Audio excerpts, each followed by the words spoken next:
the first person in the UFC to be champion of 2 different weight divisions at the same time. Look at him screaming at the corner. Co-owner of the biggest pay-per-view event in UFC history. 5th most recognized athlete on earth at age 30. And generated over $1 billion in sales for his whiskey brand in only the first year of its release. There is a lot more to Conor McGregor than just a loud Irishman who breaks people's faces for a living and then bounces. He utilizes many of the 48 laws of power that were written out by Robert Greene. Have you ever heard of the Narcissist Bible? I was actually shocked. I was really quite shocked by them. Okay. This is very deceptive. That's a dark fucking book. Super dark.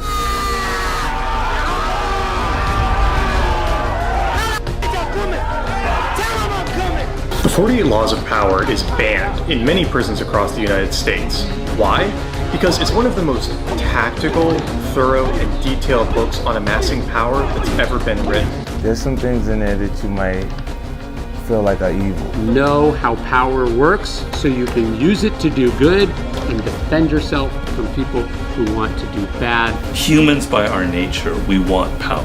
I was one of those people who was a bit naive and didn't understand this kind of secret language that people in power have. So a lot of the book is opening it up, this world, to everyone.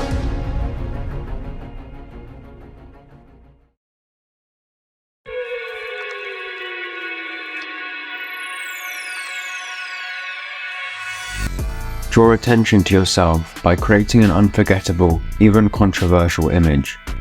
Do anything to make yourself seem larger than life and shine more brightly than those around you. Notoriety of any sort will bring power. Better to be slandered and attacked than ignored. Proper 12!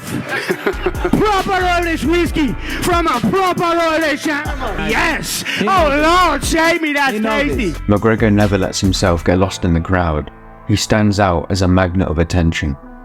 This persona he puts out into the world brings a lot of controversy with it, but it's a mistake to believe that being attacked is bad. You can't help but watch him even if you don't like him. And once people's eyes are on him, he gains power. Given a gentle push, these people will watch his fights and buy his whiskey. Even if it is just a hate, as long as what he does invokes an emotional reaction from the audience. This clip ended up being highly controversial, criticizing McGregor for trying to steal the show, but it was nonetheless great advertising for his Irish beer. When things start to become too familiar, he breaks the pattern and does something new to stay in the public eye.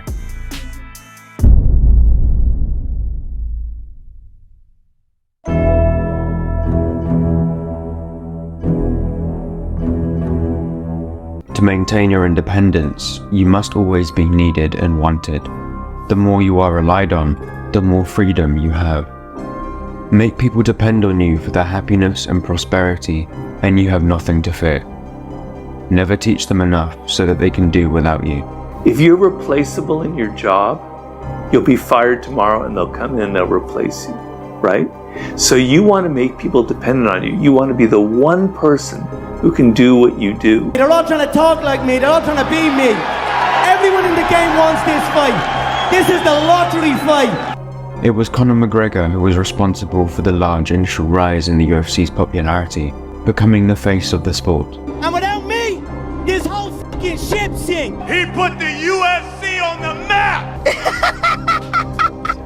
When you sign to fight me, it's a celebration. You ring back home, you ring your wife. Baby, we done it. We're rich, baby.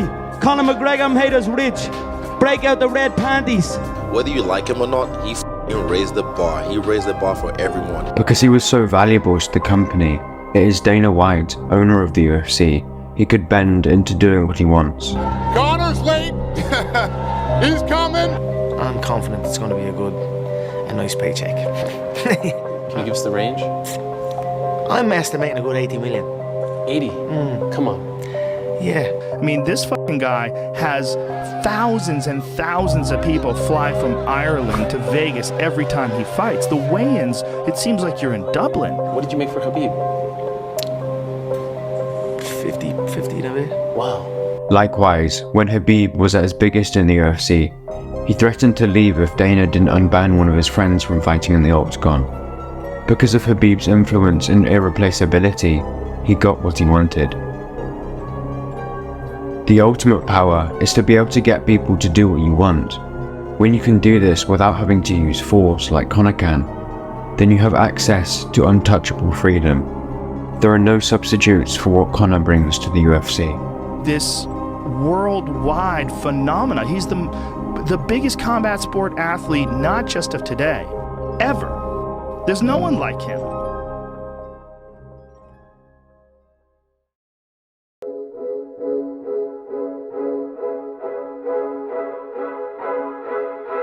No one likes feeling stupider than the next person.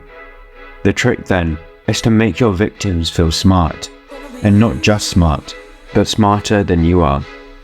Once convinced of this, they will never suspect that you may have ulterior motives. When you think of the character that Conor plays, the first thing that comes to mind is probably not intellectual.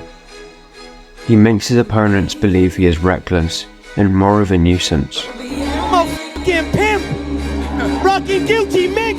I gotta keep Eddie and the pimp off each other. Listening to this Joker talk, we all just sit back here and laugh, so... This leads them to underestimate his skill and fight IQ. Eddie Alvarez only saw Conor's loud character. I never felt less threatened in my career than when I faced off with Conor. This is going bad for him now, it's all going downhill.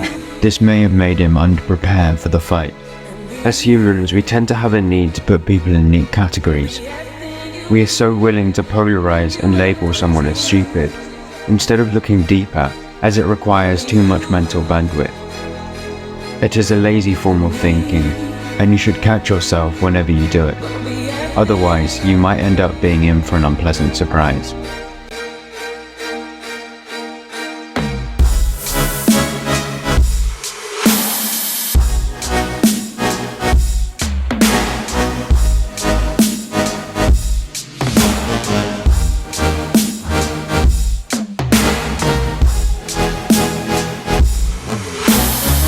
Whatever enemies you may have, it rarely ever pays off to reveal your full intelligence. You should get into the habit of downplaying it. You can never be ignorant, but you should be capable of pretending to be.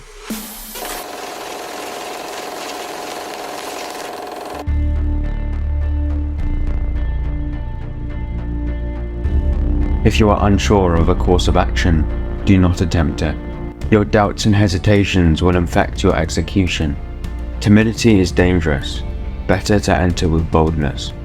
Any mistakes you commit through audacity are easily corrected with more audacity. Everyone admires the bold, no one honors the timid. Domination, his head bouncing off the canvas. People end up being too shy, too timid in life. And you've got to get over that. You've got to learn how to be bold with your ideas and with your actions, and not be afraid of criticism and not being afraid of controversy. Your confidence comes from your big ball sack. Can you elaborate on that? If you appear unsure to people, they lose confidence in you. This is the reason Eddie Alvarez got booed at a press conference that took place in his home country, whilst Conor was celebrated. Most of us are more like Eddie. We are timid. We want to avoid tension and be liked by everyone. Although if you try to be liked by everyone, you often end up being liked by no one. We think about taking a bold action, but rarely do it because we are terrified of the consequences of what other people will think. Not Conor. He actually makes himself and the audience watching him feel more at ease because he is less self-conscious and isn't repressing who he wants to be. His boldness never creates awkwardness or embarrassment, but instead makes us forget all the problems we have in our own lives. Someone's ability to do this makes them incredibly seductive to anyone around them. When it comes to his opponent, boldness creates fear and portrays Conor as having authority. It was this kind of psychological warfare that broke down Jose Aldo, getting KO'd by Conor in the first 13 seconds of the fight. It must be a scary damn thing to be a featherweight in the UFC and not be named Conor McGregor. I always say you should aim for peace. But if you can't aim for peace, aim between the eyes.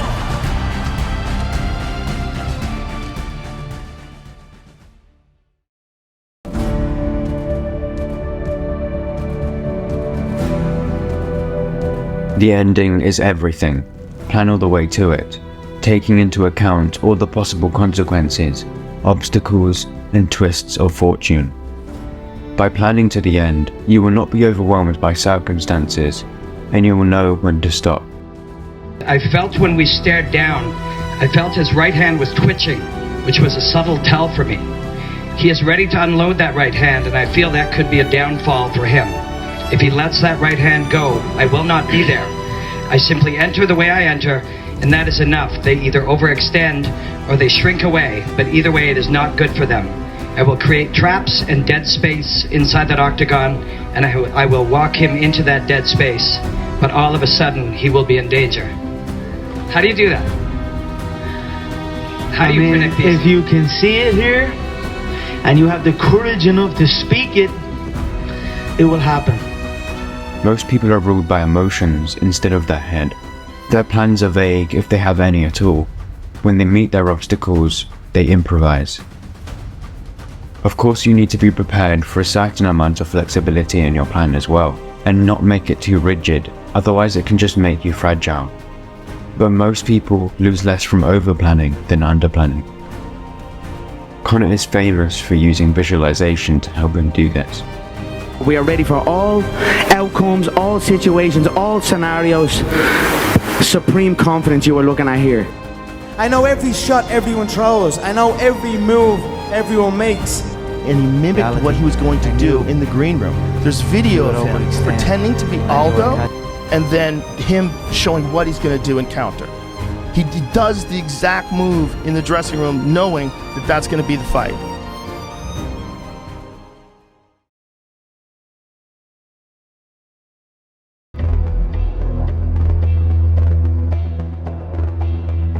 Town, yeah?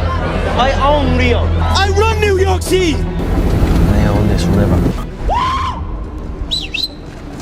The king is in town! People that wear crowns seem to have no limits of what they can ask for and accomplish.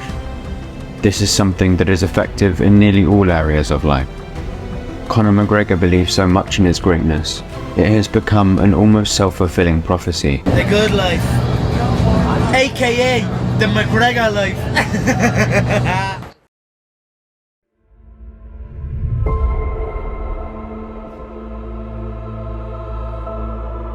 Anger and emotion are strategically counterproductive. You must always stay calm and objective. But if you can make your enemies angry while staying calm yourself, you gain a decided advantage. Put your enemies off balance. Find the chink in their vanity through which you can rattle them and hold the strings. If you truly know yourself, you can know others. So I know what way I feel. I know what way that man feels. I know what I can say to push his buttons. I know what he's thinking. I know what he's afraid of. I know his worries, and I put them out there. I get them thinking about it. Okay, Beverly? What are you gonna do? Can we move the seat? Rory? Let's reconfigure the seat here. Okay, what's going on, guys? Yeah, can we put Conor over here, maybe?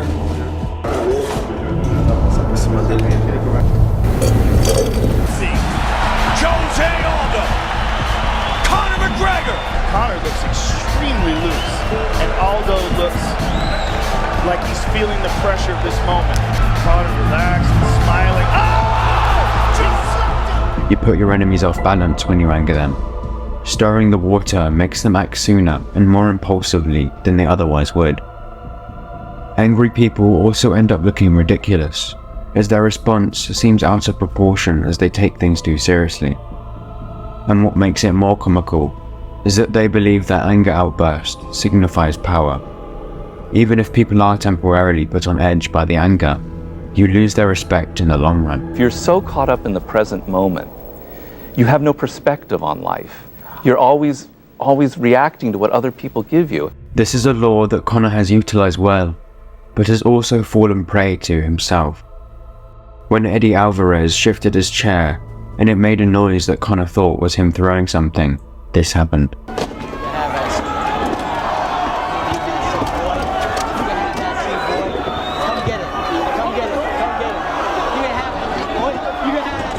When someone lashes out at you, it's rarely ever personal, and therefore should not be taken personally.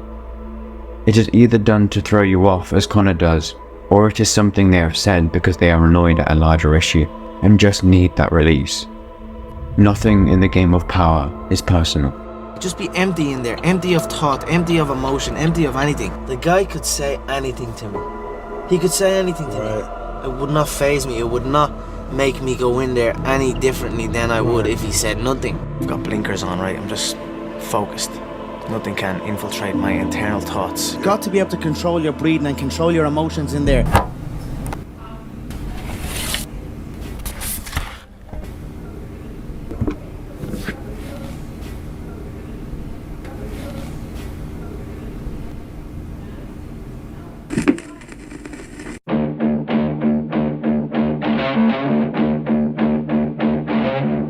In the heat of victory, arrogance and overconfidence can push you past the goal you aim for, and by going too far, you make more enemies than you defeat.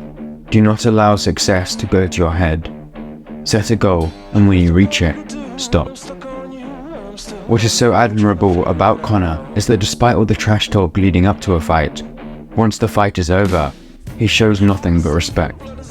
He understands that it's just business, and therefore doesn't take offense to anything his opponent might have said previously.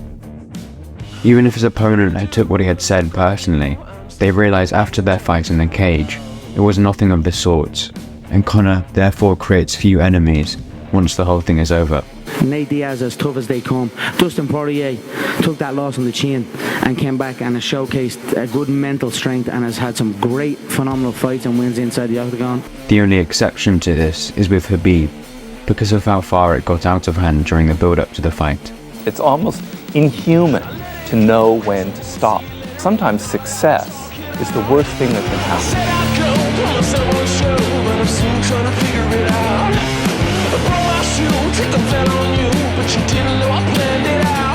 It was a conflict that should have ended once Conor tapped out, although Khabib wasn't happy with that alone and pushed past the mark he aimed for. It's not enough. I need something, you know, it's like I have to bite his heart, you know.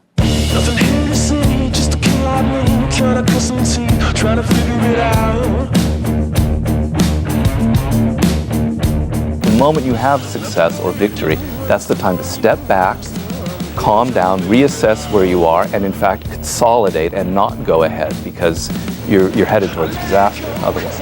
Khabib overshot his mark and ended up with a $500,000 fine, and nearly got his childhood friend, Islam Makhachev, permanently banned from ever competing in the UFC.